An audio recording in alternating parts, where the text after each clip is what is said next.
Alhamdulillah, salatu wassalamu ala rasulillah, la hawla wa la quwwata illa billah, wa ba'd. Ada pertanyaan? Bagaimana dengan istilah hukum alam? Apakah itu istilah yang benar? Tidak, ini berbahaya ya. Berbahayanya apa? Seolah meyakini bahwa alam itu punya kehendak. Kalau ada pertanyaan, apakah alam punya kehendak? Jawabannya tidak. Gunung tidak punya kehendak untuk meletus. Laut tidak punya kehendak untuk bikin tsunami. Bumi tidak pernah punya kehendak untuk bikin gempa dan seterusnya. Yang punya kehendak siapa? Allah. Jadi gunung meletus itu taat kepada Allah.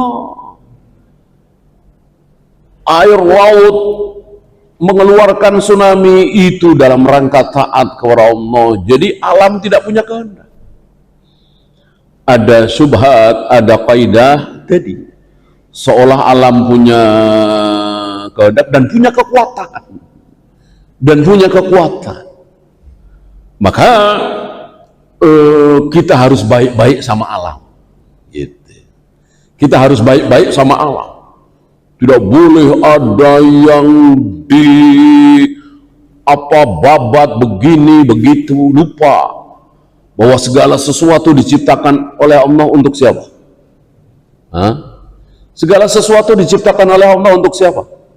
Untuk manusia. Untuk manusia, jelas ayatnya. Maka gajah, harimau, apapun diciptakan oleh Allah untuk manusia.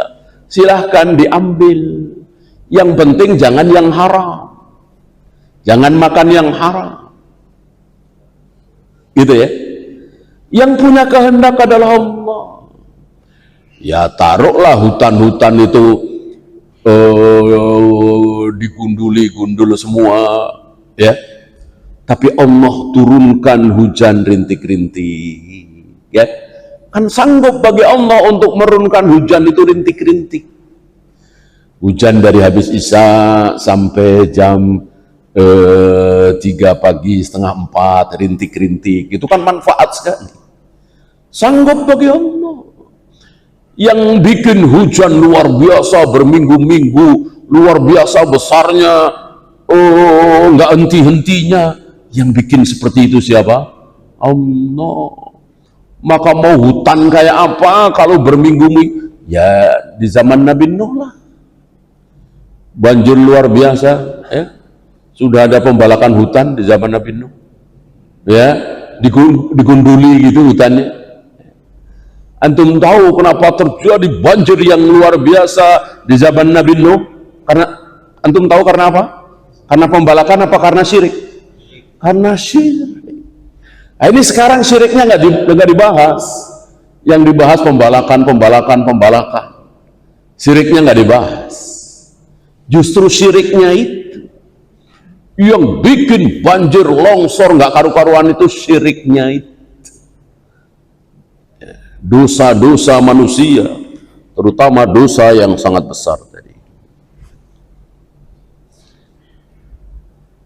Tadi dikatakan Nabi Yusa bin Nun belum sholat asar.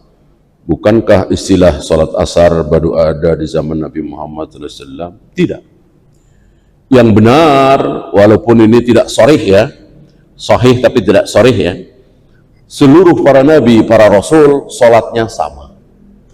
Ada asar, ada zuhur, ada maghrib, rakaatnya sekian, bacaannya sekian dan seterusnya. Mana dalil? Walaupun sekali lagi tidak sahih tapi tidak sahih. Mana dalil? Seluruh para nabi, para rasul pernah sholat bersamaan, diimami oleh Nabi Muhammad SAW di Ilya, di Baitul Maqdis, ya. Ketika beliau Isra Mi'raj. Pertanyaan sederhana, Sholatnya pakai cara sholat Nabi siapa? Nggak ada. Ya, kenapa? Karena sama. Sholat seluruh para nabi, para rasul sama. Ada asar, ada maghrib, ada isya, gitu ya. Menjadi beda itu karena bid'ah itu.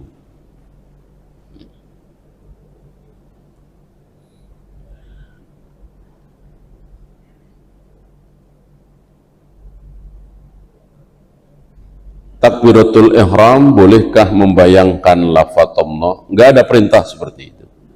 Ya takbiratul ihram, tidak usah membayangkan apa. Ya bayangkan saja artinya bahwa Allahu Akbar adalah mengandung arti bahwa segala sesuatu adalah kecil. Yang besar hanya Allah, yang maha besar. Tidak ada perintah membayangkan ini, membayangkan itu. Ya. Saya pernah sholat Jumat, khatib mengatakan bahwa Allah tidak bersemayam di atas arsy. Ya tentu bukan antum doang ya. Ya semua kita. Ya tapi bagaimana kita jamaah? Apakah kita berkewajiban dan baik kita mengingatkan, lihat siapa kita, siapa dia.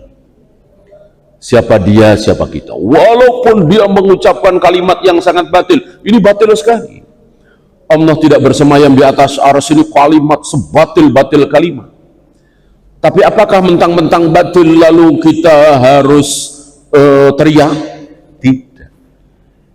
Tidak. Kita lihat siapa dia, siapa kita. Kalau dia ini teman kita barangkali, atau mungkin junior kita barangkali, bolehlah kita ngomong, ajak ngobrol, ya kan? Yang terbaik tentu ajak ngaji. Tapi kalau dia ustadz besar, kiai besar, kita cuman bocah ngaji, cuman lulusan SMP, ya mungkin beliau nggak kenal sama kita, ya buat apa kita ngomong? Nggak bakalan dipercaya. Ingat, dakwah itu butuh kesikohan. Jadi kalau orang tidak sikoh kepada kita, jangan dakwah. Ya iyalah orang mereka nggak sikoh sama kita. Ya jangankan kita, Nabi pernah tidak disikohi oleh seorang wanita yang baru saja ditinggal mati oleh anaknya. Oh, dia meratap sambil memeluk kubur anaknya itu. Jelas ini dosa kan? Nabi lewat situ. Nabi menasihati, ittaqillaha wasbiri. Wahai ibu, bertakwalah kepada Allah, bersabarlah. Jangan begini, ini nggak boleh dan seterusnya ya. Apa kata wanita ini? Ilaika anni fa innaka lam tusab bi musibati. Pergi engkau dariku. Menyingkir engkau dariku. Engkau tidak merasakan pahitnya musibah yang menimpa aku. Kamu bisa saja mengatakan sabar-sabar. Kamu tidak merasakan sakitnya hati. Nggak tahu kalau itu, belum tahu kalau itu Rasulullah SAW. Mendengar si ibu mengucapkan seperti itu, Rasulullah ngapain? Rasulullah pergi. Rasulullah pergi karena tidak disikaui oleh ini. Rasulullah tidak mau memaksakan diri. Ya. Rasul tidak mengatakan, wahai ibu nggak tahu siapa saya. Enggak. Kalau kita mungkin begitu ya. Cuman anggota DPRD aja begitu ya. Bapak nggak tahu siapa saya. Rasulullah tidak perlu mengucapkan kalimat-kalimat seperti itu. Orang dia nggak sikap. Rasulullah pergi. Ini pelajaran besar bagi kita bahwa jangan berdakwah kalau tidak disikoi.